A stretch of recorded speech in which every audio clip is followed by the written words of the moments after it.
In this episode, we talk about mature topics like sex, sexuality, mental health, and suicidal ideation. So please listen at your own discretion. I think that the evangelical church doesn't understand the impact of teaching such harmful and negative views of sex, because it's not just about sex. It's not just about the act of having sex. What we believe about sexuality actually informs so many other parts of, where we see our place in the world. Hello and welcome. You're listening to the Evangelical podcast, where being labeled a heretic is a good thing, if it means refusing to conform to toxic, harmful expressions of faith. We address your questions about God, politics, how we got here, and how to move forward. Nothing is off limits in our conversations with scholars, spiritual seekers, and activists in our quest to uncover the heart of faith. We're your hosts, Melanie and Gabriella, and this is Holy Heretics.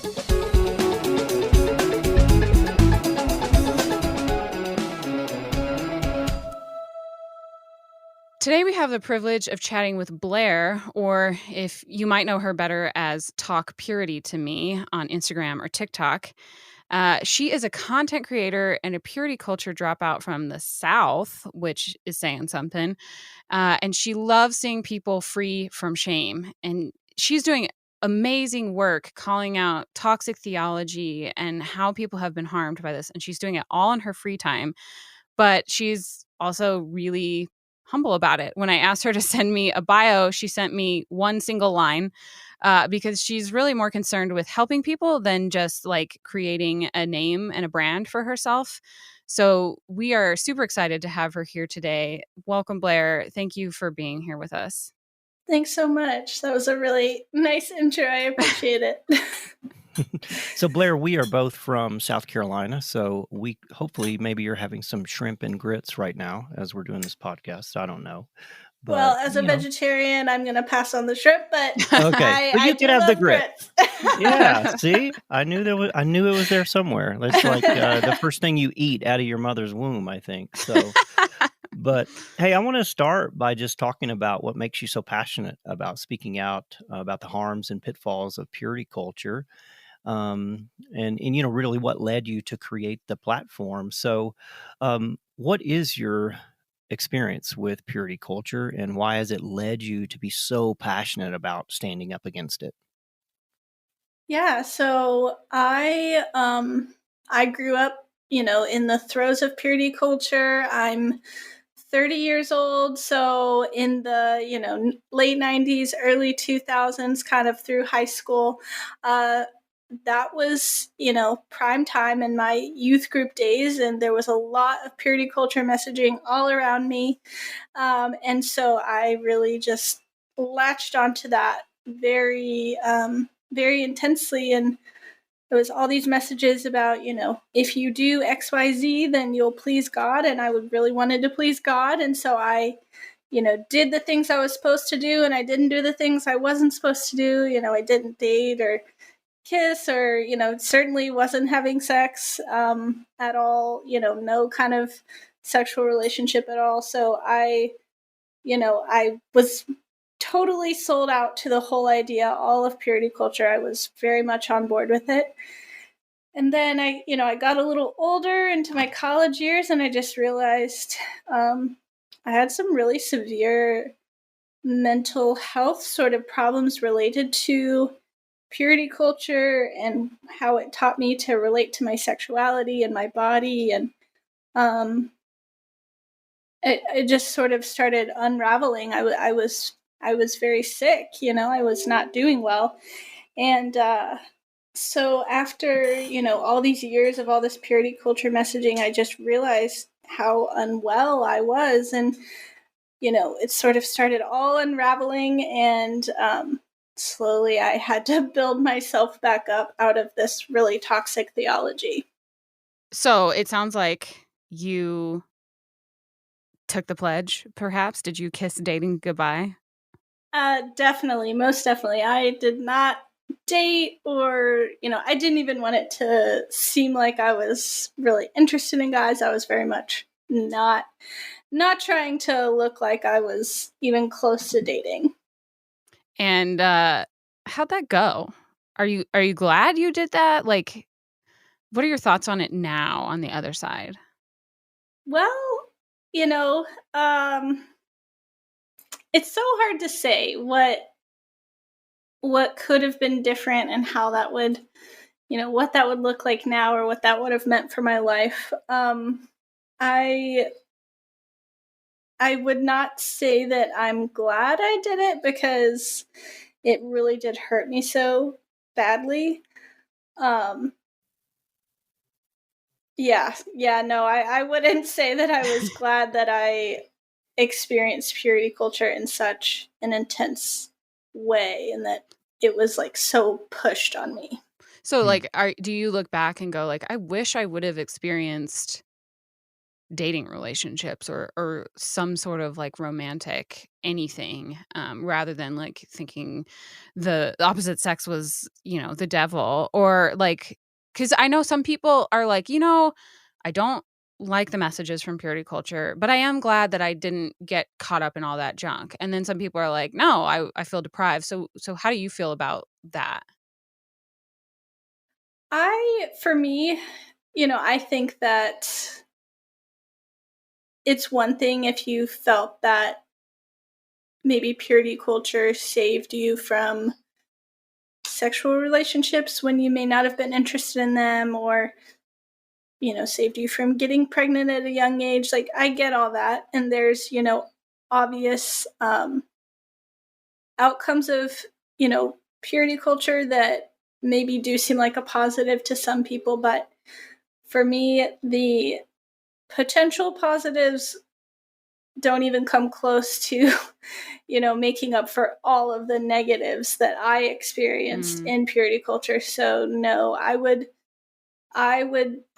said this before, I would never have chosen purity culture. I never would have like entered into it in any kind of consenting way. Like, if I had understood anything about sexuality, then I don't think that I would have chosen purity culture, had it not been for these outside influences and outside forces that were making it seem like that was the only right way to live. Mm. Hmm. Mm. You just said a word that I think is really critical to this conversation. It's consent.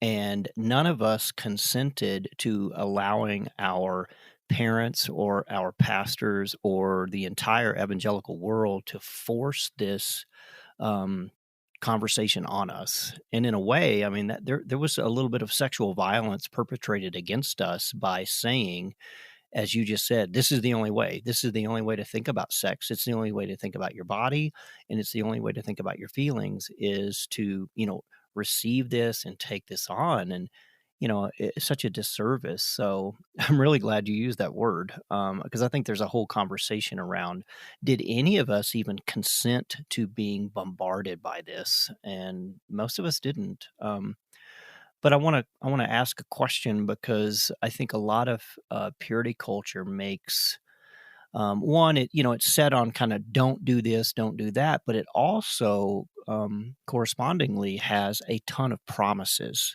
that it did not fulfill. So, what was maybe one of the wildest things that you believed or was promised to you about sex or sexuality, thanks to that entire purity culture conversation?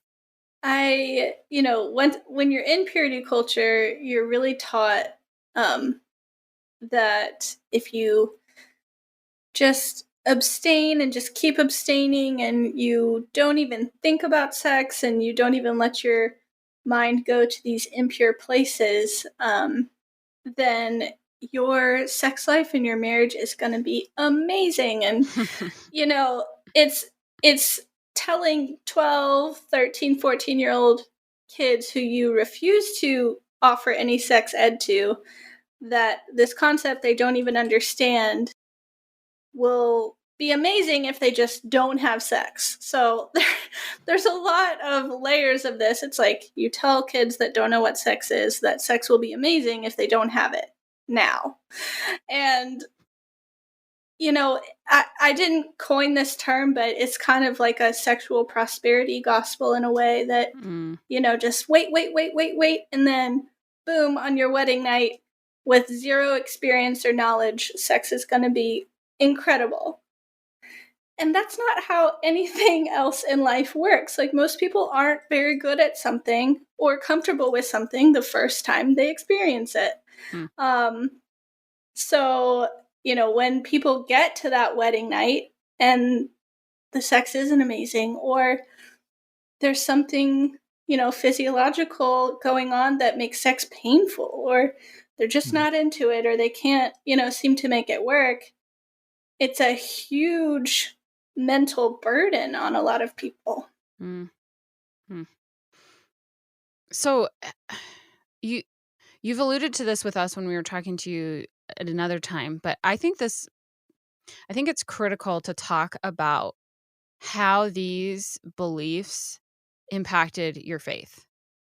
Because I know too many people who literally will have nothing to do with God or Jesus or the Bible or religion whatsoever, because of like recognizing how much purity culture harmed them. Like, that is the one thing that they're like, nope, this damaged me so much. And I'm not saying like those people need to now have faith or anything like that, but what I am saying is like the evangelical world has not recognized like this is like they're doubling down on it despite like people saying like this is what pushed me away.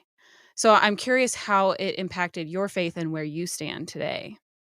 Yeah, it's somewhat hard for me to separate out purity culture from my faith, like, because it was something that was so pushed on me as just another tenet of Christianity, like a pillar of my faith. So I don't, I, I can't separate it from the rest of my faith.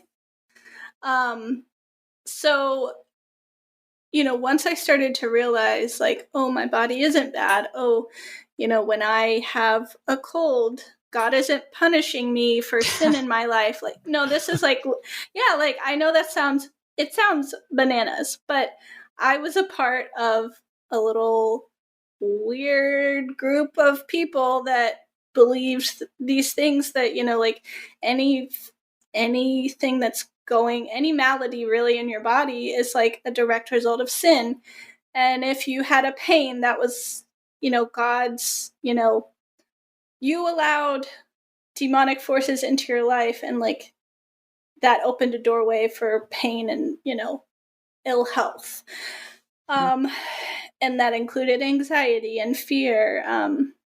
I literally thought that my anxiety and fear, which definitely relates to purity culture, was a result of my own sin. And I can't separate it out for myself. And I think that the evangelical church doesn't understand the impact of teaching such harmful and negative views of sex, because it's not just about sex. It's not just about the act of having sex. What we believe about sexuality actually informs so many other parts of, where we see our place in the world. So teaching people these negative ideas about sex is not just about what you do on your wedding night or whatever the case may be. It's about how people understand themselves and how they relate to others and how they, relate to their body. And so it's way more than just sex. And I think that's why it's so hard for people who have been so hurt by purity culture to want to have any part of the church again, because it was never just about sex. It was about control and teaching people that they weren't good.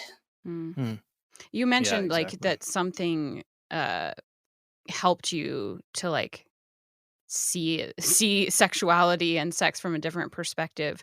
Was it like one big thing where you had like an aha moment, or was it like a slow realization as you're like, wait a second, like what made you start questioning that? I think I just really started to realize that, my body is not my enemy, because I really I had such a distorted view of my body as being like this sinful thing. And I really, and my emotions too. And so like there was all these parts of myself that I didn't trust that I had to learn to trust. And that was a very slow process for me. Because,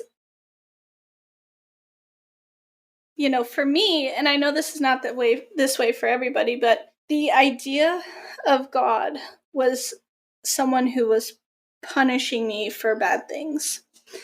And the love that I was being told was, you know, genuine, and this is what love is, actually was punishment from God. And I was being told that like all of these things I was experiencing was because I didn't have enough faith or love for God. So love and punishment in my experience of Christianity was the same thing. So I had to convince myself that, you know, this emotional abuse wasn't actually ever love, and that I could actually try to discover what it meant to love others and love myself. And that was a very slow process, but yeah, that was what really, you know, over time I began to trust myself again and feel comfortable in my body and not feel like I, you know, hated myself or wanted to just end my life. Yeah, I mean, I want to talk a little bit more about that whole issue of mental health, and in particular, how purity culture damages our view of ourselves, our love of ourselves, and even just this whole embodied aspect of being human. I've been doing some counseling with someone about, you know, being more embodied, and it was interesting.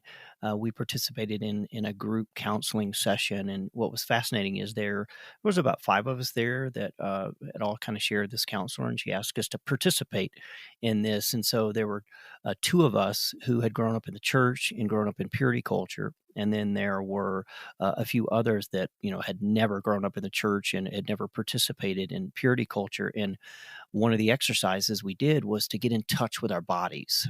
And so she would bring up something and ask, you know, what do you feel right now in your body, and where do you feel it? And everybody who did not grow up in purity culture could name exactly what they were feeling and where they were feeling it. And me and this other guy, we weren't feeling anything. We didn't know what we were feeling, and we certainly couldn't say, "Oh, I feel this in my heart," or "I feel this in my stomach." And it just I know I'm going to make a huge leap here, but it does really feel like that we were taught to disassociate from our bodies completely in purity culture. Can you talk a little bit about that, Blair, as it relates? I know you mentioned it just a second ago, but maybe other ways in which purity culture impacted your own mental health, either the way you saw yourself or just this embodied existence that all of us are a part of.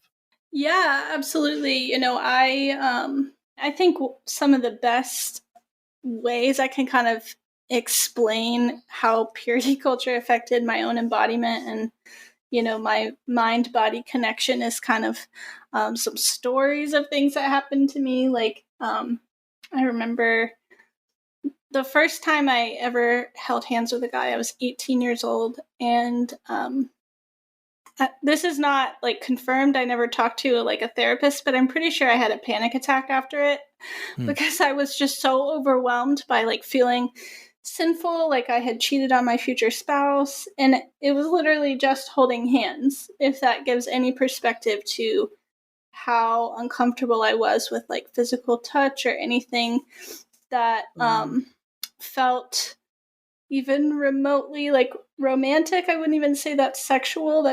You know, I don't feel that holding hands is sexual, but you know, back then it was such an overwhelming thing for me that I was so distraught and I cried for days. And that might sound really silly to somebody, but I was taught that that was like cheating on an imaginary person who I didn't even know. So yeah, it was a very, I would say, traumatic experience for me. And you know, back then I was like, this is, I just have to be more careful. But to anyone listening, like, that is not a normal response. Right. That is not, in the realm of like a healthy response. If you experienced it that way, there's a reason for that, but you don't have to experience that, with holding hands or any kind of physical touch. Like, Well, and that's not going to go away just because you now said I do. Like so many people are, like you mentioned, like that sexual prosperity gospel, like I'll be fine once I'm married. And it's like, no. Yeah, That's not going to it's not a just go away. switch you just flick, right? Yeah. Like it's embedded. Yeah, it's crazy. and Yeah. I talked to people, they did everything right. They were both virgins when they, got married, and 10 years and 2 kids later, they still really struggle with the sexual aspect of their relationship. And it's like, it doesn't have to be that way. And it doesn't have to be that way for Christians, and it doesn't have to be that way for non-Christians. I think that's like one of my biggest things is like, Christians shouldn't experience this either. Like, it's not that you chose this faith, so now you have to suffer. You don't have to experience such a unhealthy sexuality. It's okay to want to be healthy and still want to hold on to your faith. Mm. Hmm. Were there any other ways that your mental health really suffered as a result of these teachings? Yeah, I mean, I really, really struggled with,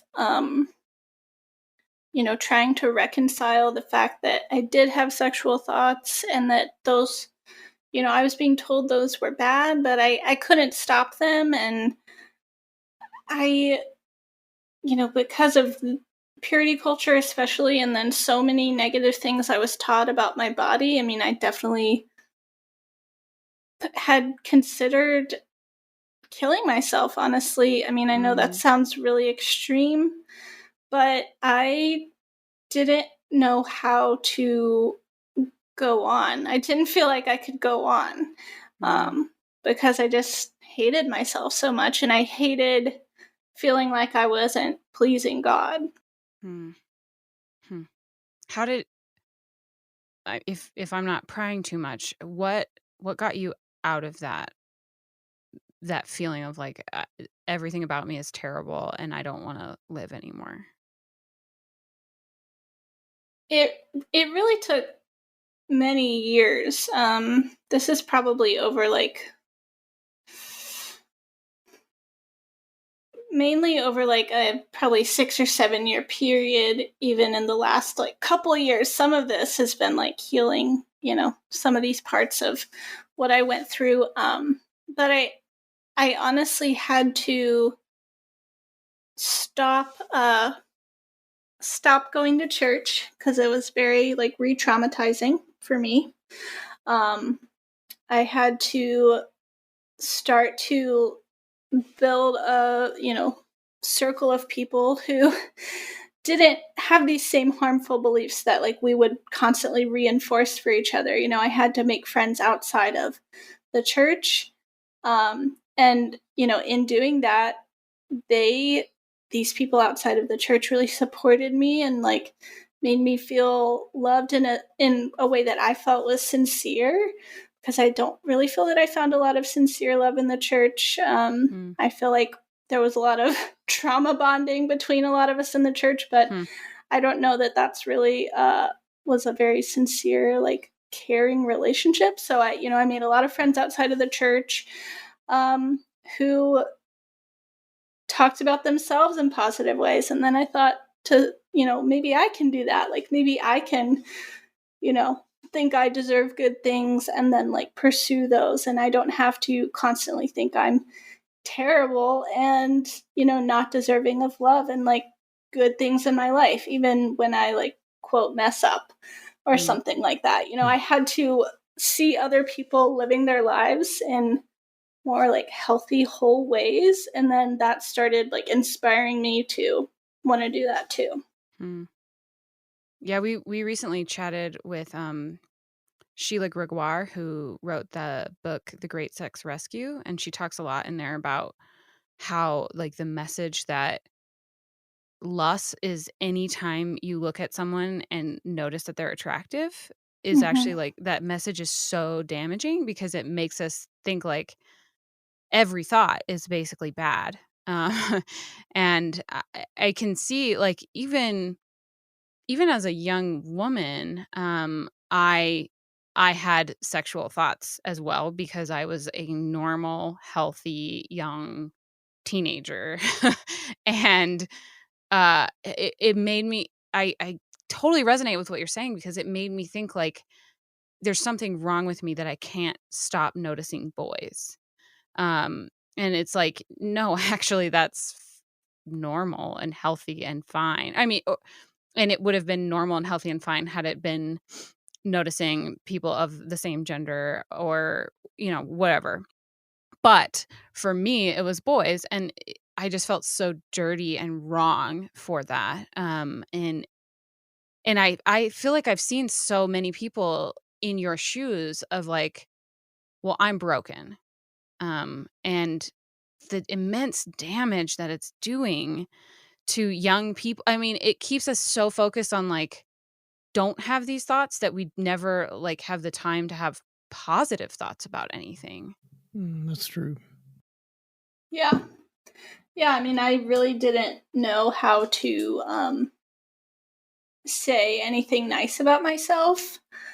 I didn't really know how to like care about what happened to me. I know that sounds really weird. I just sort of felt like the things that were happening to me were probably my fault. And Hmm. I didn't know how to advocate for myself in a lot of ways, and want the best for myself. You know, I could do that for other people, um, but I couldn't do it for myself Hmm. for a really long time. Well, I think it's interesting too that something you just said, Mel, is, all of us, when we hit puberty and maybe even before, began to have these emotions, these feelings. Our sexuality was waking up, and it is a very normal, important thing that happens to every human being that at some point, in their maturity, all of a sudden they start to blossom sexually. And instead of telling all of us, you know what, these feelings and what you're experiencing is not only normal, it's healthy. We were told to then judge them, and we were told that they were only to be judged as bad and negative and must be pushed away or squashed down and seen as bad. And so I just think that speaks to a larger conversation in evangelicalism as a whole, that it does feel like the entire movement put everything on a continuum of good or bad, right or wrong, black or white. And so it's no wonder that our sexuality was also put on that continuum. And so there was no gray area or no room in the middle to go, hey, you know what? This isn't good or bad. It's just freaking normal that you're having these experiences. But we were told that we had to judge them, and of course we were judging them as negative. And then if I kept feeling them, well, then I was bad for continuing to feel them, and that's just so unhealthy on so many different levels. Hmm. Yeah. I mean, although I am not a Christian anymore, there are parts of my brain that I feel like are probably, hardwired in these binary evangelical sort of Mm. patterns for life. Like I Yeah. don't know if I will ever be able to Hmm. change those, and that is okay because I had no other choice.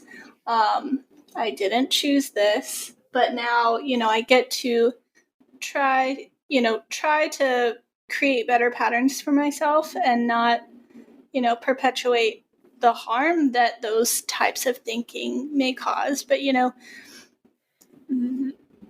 I was so young. It really just, it changes your brain, and then like the way Yeah. you relate to others and the way you relate to yourself, it changes you Yeah. It from totally does. Yeah. And it creates neural pathways to where now your brain, whenever it is, whenever you approach anything, as I just said, you have wired your brain to see the entire world in binaries. Is this good or is this bad? Is this, sinful or righteous? And the brain just takes over and does that for you until you realize that you have to start rewiring your brain. And man, Mm-hmm. rewiring your brain about sexuality, holy cow. Like that might take a lifetime to do. Yeah, I think it's really, you can kind of look around and see in the whole deconstruction conversation, there's a lot of, places where maybe pastors are starting to notice a little more nuance, or they're starting to say, well, maybe that's not the right way to go about things. But sexuality, I kind of feel, is like a stronghold for a lot of people. They're unwilling to change their view about sex before marriage, or to affirm that like that is a decision other people get to make for themselves. They're unwilling to say that gay, queer, trans people have a place in their churches, because to them there's no argument about what the Bible says about that. Although we all know that it's not, neither one of those issues are clear in the Bible. The Bible isn't entirely clear about sex before marriage, and the Bible is not clear about gay relationships, about homosexuality. I know that's not the term that most people use anymore, but that's what evangelicals use. So my mind went there. Yeah, right. But so yeah, the Bible is not clear on either one of those issues.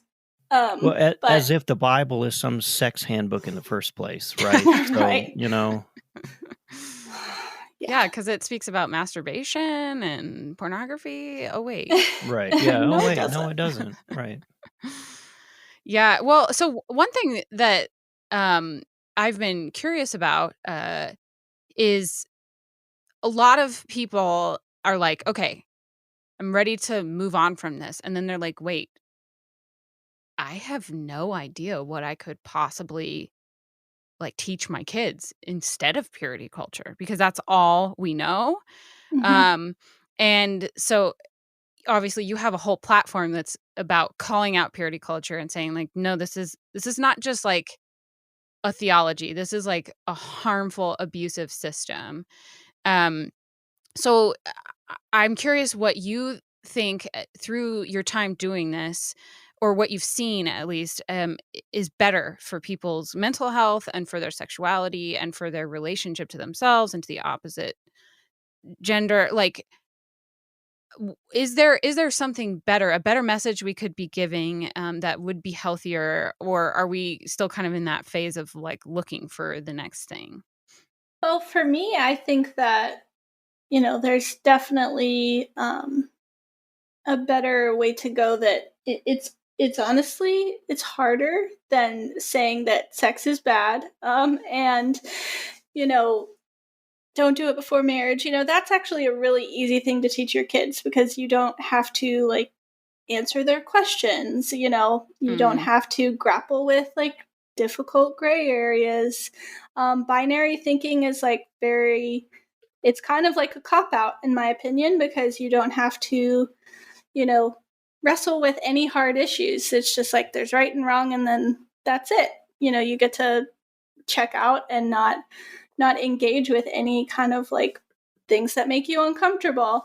But I think that, teaching about consent and what that looks like, and about honoring like your body, honoring others, and honoring their autonomy, it's not an easy thing to sort of understand if you do come from a place of purity culture, because if you're coming from that place, you may not understand that for yourself. So like, how do you teach that to someone else?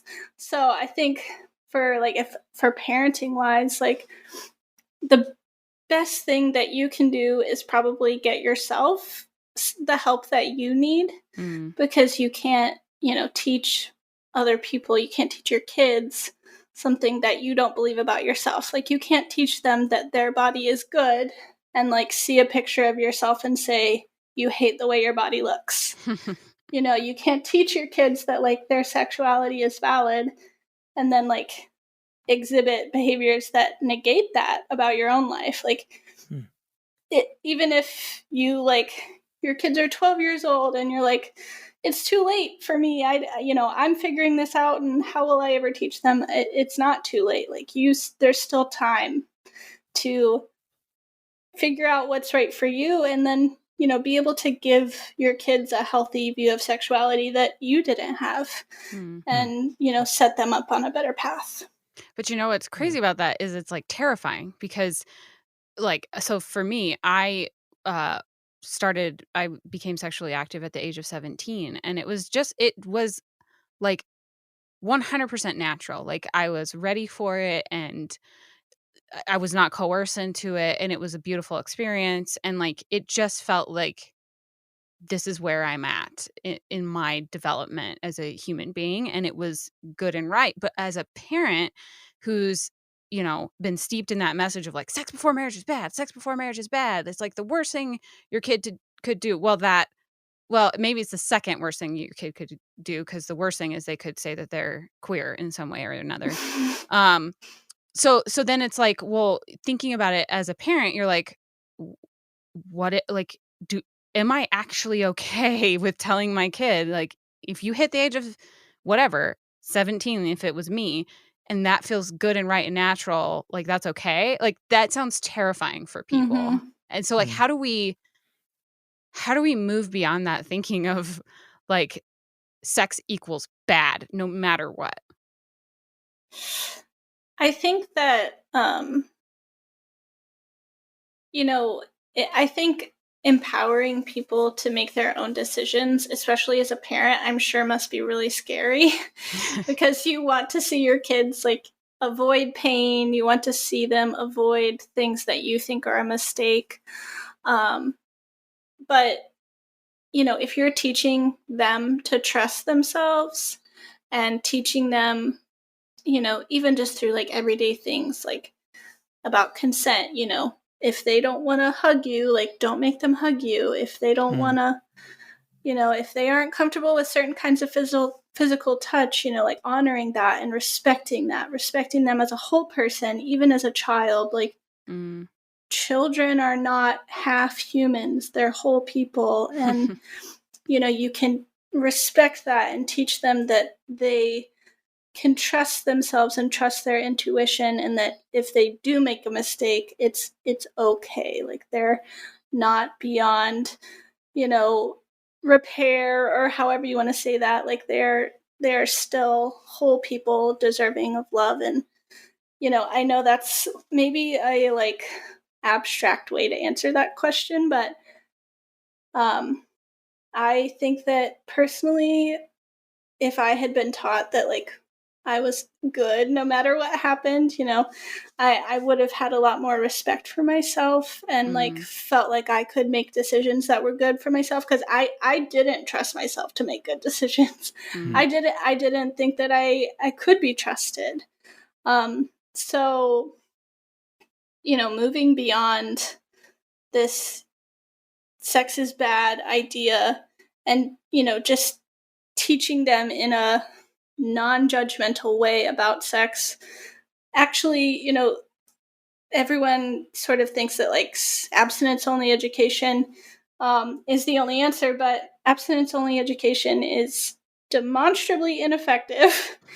And the opposite is actually true, that comprehensive sex ed on average delays someone's first time having sex by about 2 years. Oh, wow. So if you really are concerned with your kids being sexually active too young, hiding information about sex from them is not the answer. Yeah, I was just going to say that it feels like that, even if you are still in that camp of saying, I don't want my kids to have sex before marriage, that probably the best thing we can do is give them a holistic, comprehensive view of their own sexuality, and provide them the agency to decide, for themselves and even with you, in terms of like, hey, what are you thinking about this? Do you even know what this means? Do you even know what your body does? And and then being okay with them potentially still choosing that. Like, yeah, you know what, Mom, I think I do want to, potentially wait until marriage. Okay, great. Well, that's good because that was your decision. It wasn't Mm. forced on you. Mhm. And, it's kind of the same way of like, getting saved or baptism. I mean, there is this very coercive experience that most of us grew up in. I mean, I don't know that it was my decision on any level to quote become a Christian.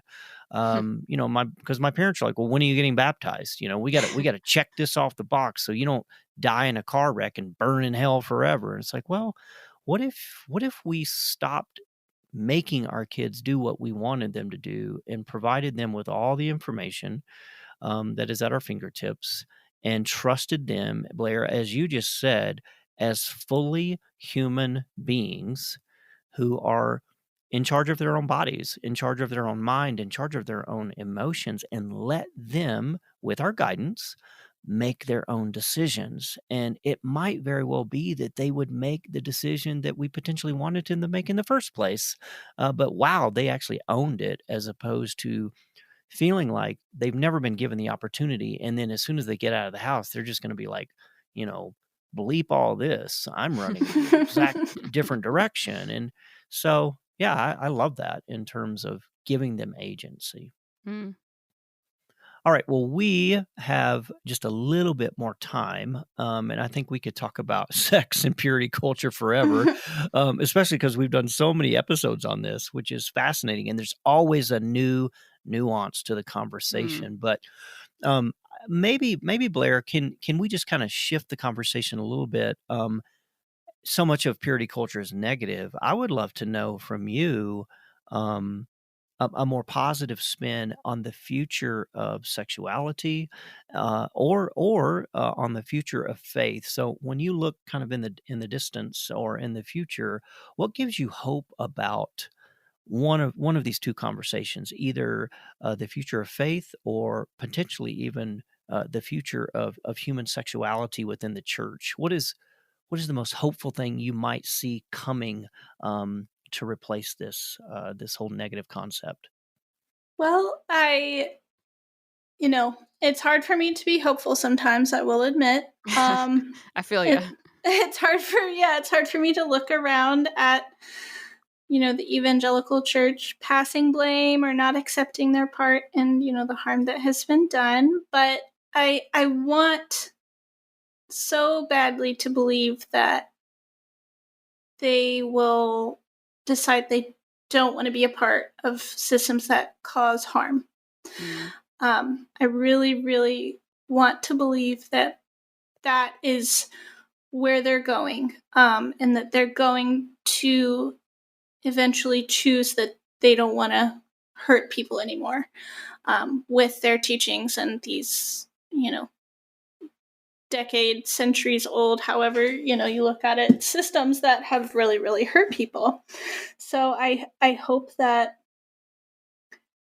the church would have a more expansive and inclusive view of sexuality, because there are a lot of people who they came out of purity culture, they don't believe that anymore, but they really, really want to hold on to their faith, and they aren't welcome in churches. And, there's a lot of queer and trans people who aren't welcome in churches. They're welcome to give their tithe money, and they're not welcome to participate as full, members of the church and serve on leadership and serve in the worship band. And I personally, even though I never want to go back to a church ever again, I think that people who make different decisions about sexuality and people, queer and trans folks, have every right to participate fully in Christianity in whatever version of that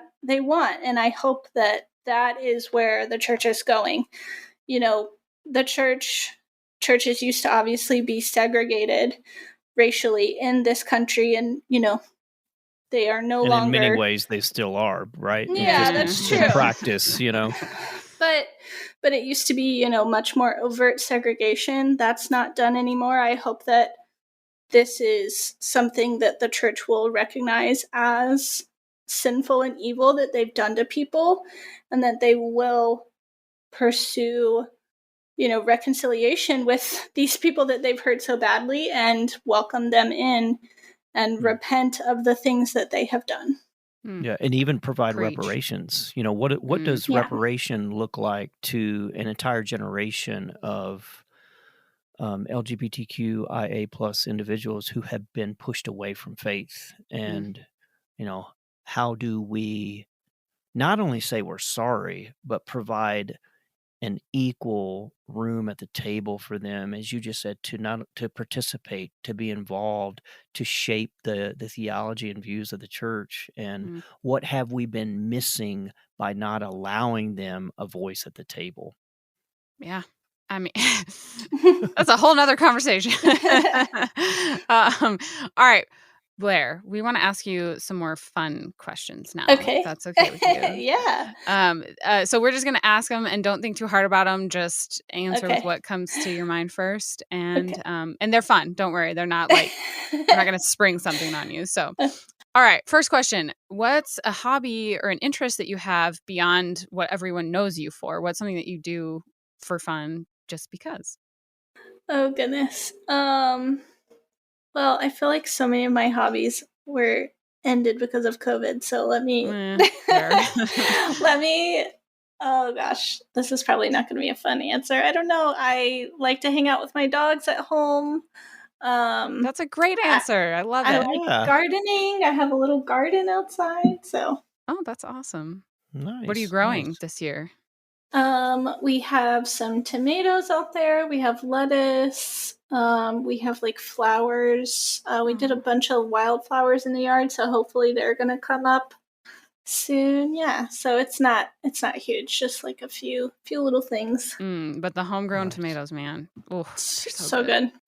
Yeah, well, we are growing snow right now in Colorado, so it seems to never end. Gosh. Even late into spring, early summer, it's not good. So, okay, who is one of your heroes and why? And they can be alive or dead. We'll take either one. Okay, a hero. Well, I really, really love Dolly Parton a lot. I just love how she's so herself and like makes fun of herself. She has kind of like a funny just outlook on her life and doesn't take herself too seriously, which I really appreciate, because I think we all take ourselves a little too seriously sometimes, and like she just like knows who and what she is, and it's just like, this is me, and doesn't apologize for it, and I love that. Yeah. Have you been to Dollywood? No, and I want to go so bad. Man, you need to. All right. So I went pretty far back on your Instagram feed and discovered that we both are Bachelor/Bachelorette fans. Yes. So I want to know, who's your favorite person from the franchise and why? Oh, well, I really like Rachel Lindsay. I like what, Hannah Brown sort of like stood up for herself during the season. She's had some interesting experience post-Bachelor, but I really, really like her. Who else? There was someone I was thinking, oh, well, I love Michelle, and I'm so glad that she's going to be the Bachelorette. Yes, she was awesome. Yeah, she's amazing. Well, I must say that I'm kind of glad that I don't know who any of those people are.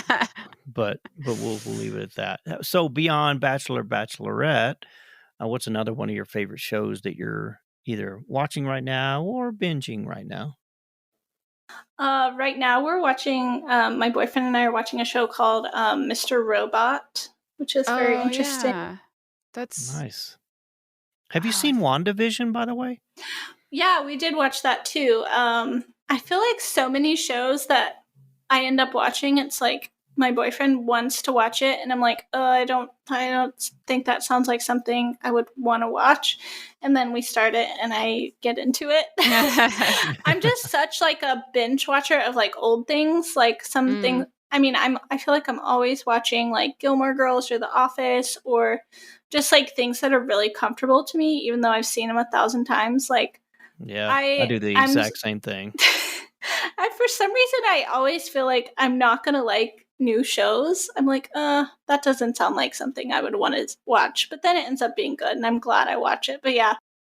Yeah, it's like a commitment issue, right? Like, oh man, I'm committing to this new relationship with this new show. I don't think I'm gonna last. So I get it.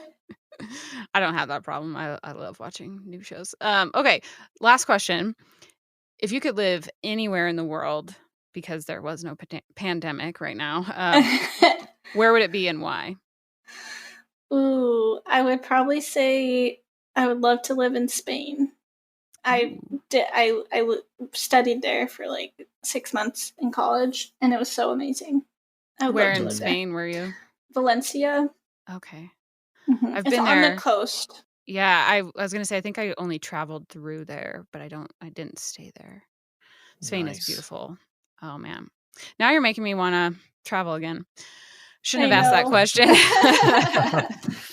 Oh, well, hey, Blair, this has really been fantastic. I feel like we covered a whole lot about not only purity culture, but sexuality in general. And I know you have much more to offer. So, for anyone who wants to dig a little bit deeper into the conversation and find out even more of your thoughts and ideas about the topic, where can they find you online? Yeah, so my Instagram is kind of the main source of my content, which is Talk Purity to Me, and the same over on TikTok. And I also have Twitter as well, same handle across all platforms. So I'm not on Twitter quite as much, but yeah, TikTok and Instagram are the main ones. Awesome. Perfect. And I'll make sure to link to all that in our show notes as well for anyone who wants to find them all in one place. So Awesome. thank you, Blair. This has been really awesome. And I've just enjoyed hearing more about your experience and then also how you've been able to find freedom from it. Thank you so much. Thanks for having me. Yeah, thanks, Blair. And that's all we have for you today. Thanks so much for listening. Don't forget to hit that subscribe button so you never miss an episode. And before you go, we'd like to ask you to consider becoming a Patreon patron of this humble little show. It may not seem like it, but it takes hours upon hours to create each episode and get them out to you each week. And whether you knew this or not, it's just me and Gary Allen with my husband Josh doing all the editing simply out of the goodness of his heart. So your contributions to the show will not only help us to continue producing quality content, it also gets you access to each show 5 days early. You get exclusive content and first dibs on merch when we finally get to that point. Every little bit helps, so head to patreon.com/holyheretics to become a patron. Thank you.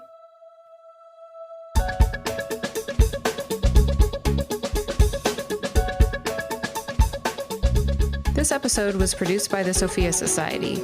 Music is by Faith and Foxholes, and sound engineering is by Joshua Mudge.